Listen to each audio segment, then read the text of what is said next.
கருப்பருகு கோயில் வேலையில் இந்த பவுண்ட்ரி லைன் எல்லா பக்கமும் பவுண்ட்ரி லைன் வச்சாச்சு பாருங்கள். கடைசி வரைக்கும் பவுண்ட்ரி லைன் வச்சு சாப்பிட போயிருக்கா கொத்தனார். சித்தாலெல்லாம் சாப்பிட போயிருக்கா. 2 மெக்காட்டாரில் ஒரு கொத்தனார் இன்னைக்கு ஒரு மெக்காட்டாரை குறைச்சிருக்குது.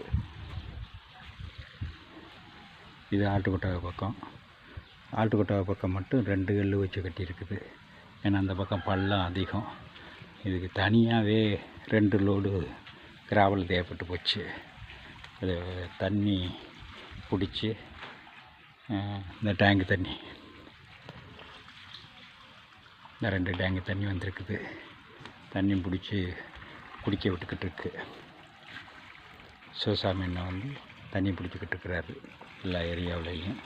டெய்லி நாங்கள் 2 பேரும் வந்துக்கிட்டு இருக்கோம்.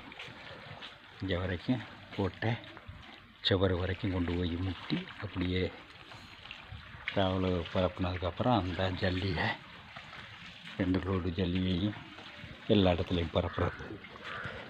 இந்த இது வந்து வேப்ப மரம்.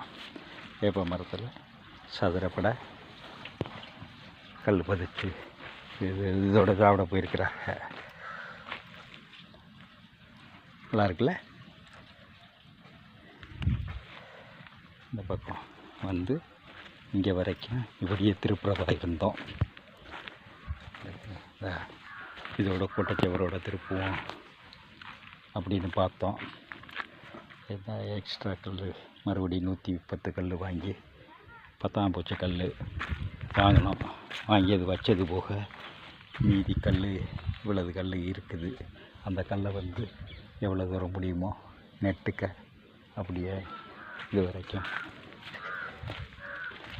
இந்த கோட்டை எண்டு வரையும் முடியலைனாலும் இன்னும் ஒரு 15 கல் வச்சு இது வரையும் இந்த ஜல்லி இருக்கிற வரைக்கும் இப்படி நெட்டுக்க கொண்டு வந்து இந்த இடம் வரைக்கும் பண்ணிவிட்டு இப்படி திருப்புற மாதிரி இருக்க ஜல்லி அதெல்லாம் போட்டது போக இதுலேயும் போட்டு விட்டு பண்ணிட்டோம்னா இன்னும் கொஞ்சம் இடம் நம்மளுக்கு அதிகப்படியாக கிடைக்கும்.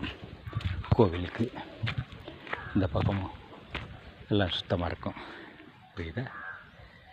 வாங்க, இது உங்களுக்கு ஒவ்வொரு தடவையும் எடுத்து போட்டுக்கிட்டு இருக்கிறது பாலகிருஷ்ணன்.